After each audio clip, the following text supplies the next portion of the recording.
के साथ हो, आपके साथ भी हो। आज की खुशखबरी मुकद्दस यूहन्ना के मुताबिक उसका 20 से 31 से याद तक उसी रोज हफ्ते के पहले दिन शाम के वक्त जब उस जगह के दरवाजे जहाँ शिविर जमा हुए थे यहूदियों के खौफ से बंद थे, तो यीशु आकर बीच में खड़ा हो गया और उनसे कहा, तुम्हें सलामती हासिल हो। तो ये कहकर अपने हाथ और पसली को दिखाया। तब शगीर खुदावंद को देखकर खुश हुए। तो यीशु ने फिर उनसे कहा, तुम्हें सलामती हासिल हो।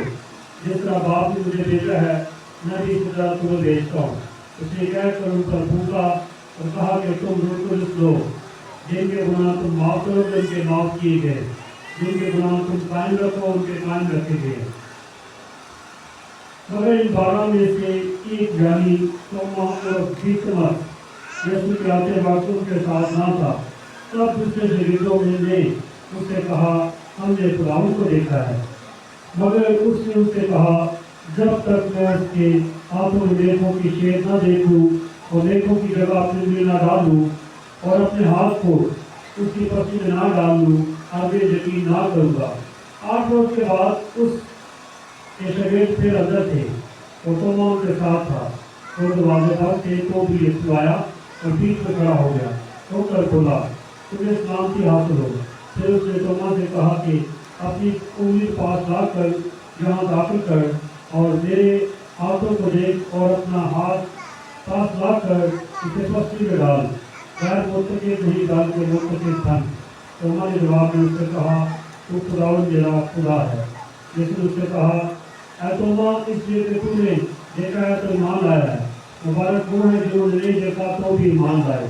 और यीशु ने अपने शिष्यों के सामने और से दृश्य दिखाए जिस किताब में लिखे नहीं गए, लेकिन ये इसलिए लिखे गए कि तुम ईमान लाओ कि यीशु ही मसीह इब्ने खुदा है, कि तुम ईमान लाकर उनके नाम से जिंदगी पाओ।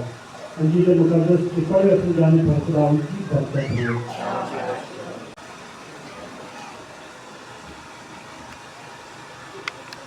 मसीह कुरान में जो आज हम लोग के पातशाह के दूसरे हफ्ते को मनाते हैं, साथ ही डिवाइन मसीह यानी अलाई रहम का इतवार भी मनाते हैं। आज यीशु के अजीम रहम पर जो है गौर करेंगे ताकि हम उसके रहम को पहचानें और गौर करें कि किस तरह उसका रहम जो है हमारी जिंदगियों के लिए जरूरी है। इससे पहले आप अपनी जिंदगी पर सोचो विचार करें, हम यीशु के रहम को तो देखते हैं, अपनी जिंदगी में देखें कि कोई हम पर रहम करता है या हम किसी पर रहम करते हैं या नहीं करते। बहुत दफा गलती खता होती है तो क्या माफ कर दिया जाता है और फिर कहा जाता है कि नहीं, मैंने दिल से तो माफ नहीं किया। इसलिए कि हम अपनी जिंदगी में सबसे पहले रहम का तजुर्बा करें, और जब हम न सिर्फ इंसानों के साथ बल्कि जानवरों और परिंदों और छोटे छोटे कीड़े मकोड़ों के साथ भी रहम की जो बात की जाती है, हम उनके साथ भी रहम करें तो हमसे कम तरीन है। मगर फिर भी हम इस बात पर गौर करें, हम इस दुनिया में रहते हुए अशरफुल मखलूकात खुदा ने बनाया, हमें अफजल दर्जा अता किया कि हम किस तरह अपनी जिंदगी में दूसरों के साथ रहम के साथ बर्ताव करते हैं। हम सारी जिंदगी जो है खुदा के रहम को हासिल करना चाहते हैं, मगर दूसरों पर रहम नहीं करते। याद रखें, रहम करना खुदा की औसाफ और खुदा की सिफ़तों में शामिल है, क्योंकि खुदा भी रहीम, गफूर और गफ्फार है। वो हमारे दिल और घुटनों को जानने वाला खुदा है, वो रहम करने वाला खुदा है, वो फजल करने वाला खुदा है। हमेशा अपने रहम को हमारी जिंदगियों में जो है नशर करता है, हमारी जिंदगी में देता है। और हम जब भी अपनी जिंदगी में ये देखते हैं कि हम खुदा के रहम का तजुर्बा करते हैं, तो यकीन जाने हम अपनी जिंदगी में खुदा के फजल, अबर और मसा को महसूस करते हैं कि किस तरह हम अपनी जिंदगी में खुदा के रहम को पाते हैं। 10 कौड़ी शफा पाते हैं। और आपको पता है جب وہ شفا پاتے ہیں اس سے پہلے وہ پکار کر کہتے ہیں اے یسوع اے آدم پر کیا کر رحم کر. اور جب وہ رحم کو پکارتے ہیں تو یسوع اپنا رحم روکتا نہیں ہے کہ آپ گناہ گار ہو, آپ خدا سے دور ہو یا آپ کی زندگی میں کمی کمزوری ہے, بلکہ اس رحم کو جو یسوع دینا چاہتا ہے بے تاخیر جو ہے اپنے رحم کو ان تمام لوگوں کے لیے بانٹ دیتا ہے.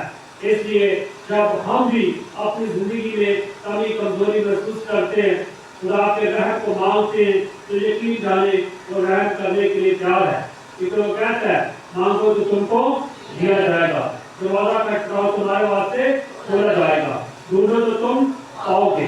ہم اس کے رحم کو تلاش کریں اپنے زندگیوں میں, اپنے گرد و نواح میں. ہم دیکھیں گے کہ اس کی تمام کارگری میں اس کا رحم ہے. ہم انسانوں کے ساتھ صبح سے شام تک وہ رحم کرتا ہے تاکہ ہم اپنی زندگی کو اچھے طریقے سے بسر کریں, زندگی کی آسائشیں, زندگی کا آرام ہماری زندگی میں ہو.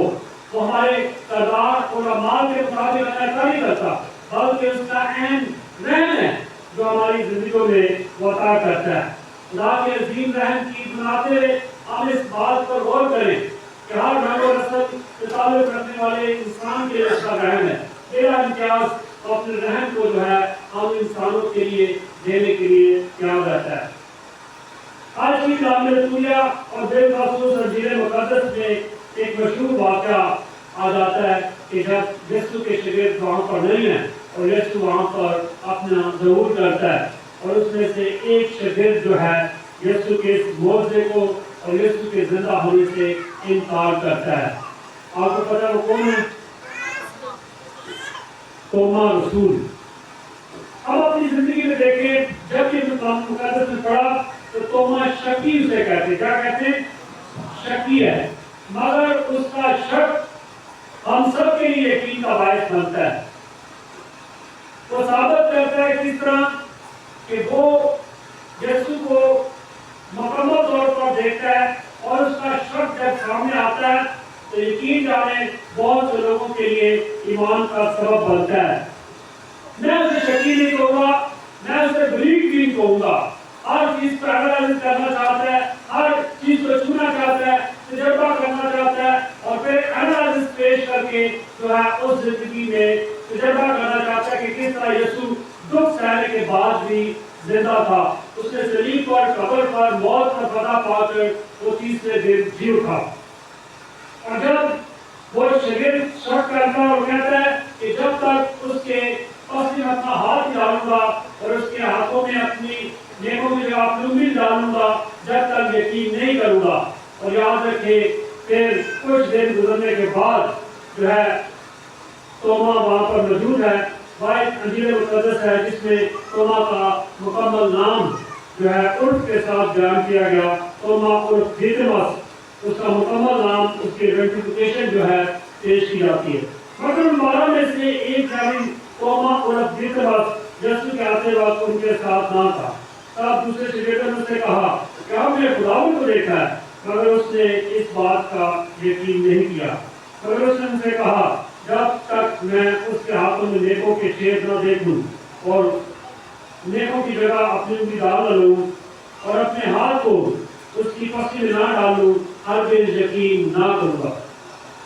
تو ایک اسٹیٹمنٹ رکھتا ہے کہ یسوع کے زندہ ہونے کے لیے, جو زندہ دکھ سہنے کے بعد زندہ ہو گیا, یہ چیزیں ہونی چاہیے کہ بھائی اس کے نیکوں میں جو ہے نیکوں کی جگہ اپنی انگلی ڈالوں اور اس کی پستی میں اپنی جو ہے ہاتھ ڈال کر جو ہے یقین کروں کہ باقی یسوع وہی یسوع ہے جس نے دکھ سہے تھے, جس نے کوڑے کھائے تھے, جس نے کانٹوں کا تاج پہنا اور جس کی نیزی میں بالا لگا تھا. اور پھر کیا ہوتا ہے, 8 دن کے بعد اس کی یہ دیرینہ خواہش بھی جو ہے پوری ہو جاتی ہے. اور اس دیرینہ خواہش کو پورا کرنے کے لیے یسوع پھر وہاں پر موجود ہے. اور توما ان کے ساتھ تھا, اور یہ خوش قسمتی تھی کہ شاگردوں کے ساتھ توما بھی اس وقت موجود ہے. وہ دروازے بند تھے تو بھی یسوع آیا اور بیچ میں کھڑا ہو کر بولا تمہیں سلامتی حاصل ہو. یسوع جب بھی ظاہر ہوتا ہے, جب بھی شاگردوں کے پاس آتا ہے, ہمیشہ سلامتی کی دعا اور سلامتی کے ساتھ شروع کرتا ہے. پھر اس نے توما سے کہا کہ اپنی انگلی پاس لا کر दाखिल कर और नेकों को देख, रातों को देख और अपने हाथ पास लाकर मेरी कस्ती में डाल। गैर मुत्तकी नहीं बल्कि मुत्तकी बन, ईमानदार बन जो है बगैर ईमानदार न रहे। तोमा ने जवाब में उससे कहा कि तू मेरा खुदावन, तू मेरा खुदा है। और यीशु ने उससे कहा, क्या तोमा इसलिए कि तूने मुझे देखा है तो ईमान आया, मगर वो मुबारक ठहरेंगे जिन्होंने नहीं देखा तो फिर भी ईमान लाए हैं। ये बात याद रखें, हम सब के लिए कही गई कि हम जो खुदावंद यीशु मसीह को जिन्होंने नहीं देखा तो फिर भी यकीन लाए, हम सबको मुबारक की फहरिस्त में उसने ला खड़ा किया। मुबारक हुए जिन्होंने नहीं देखा तो भी ईमान लाए। यीशु ने अपने शिष्यों से के सामने बहुत से किस्से दिखाए जो इस किताब में लिखे नहीं गए, लेकिन ये इसलिए गए कि तुम ईमान लाओ कि यीशु मसीह इतने खुदा है और कि तुम ईमान लाकर उसके नाम से जिंदगी पाओ। इसलिए कि मौजूदा जो है कलम बंद किया गया कि यीशु दुख सहने के बाद भी जिंदा था। हम तोमा की शख्सियत में शक न करें कि वो शकी है, बल्कि वो एनालाइज करना चाहता है, वो देखना चाहता है और उसका शक ही हम सब के लिए यकीन की बात ठहरती है। खुदावंद से खास पता चाहें तो अपनी जिंदगी में भी शक न करें बल्कि ईमान लाएं। मसीह हमारे खुदावंद के वसीले से आमीन।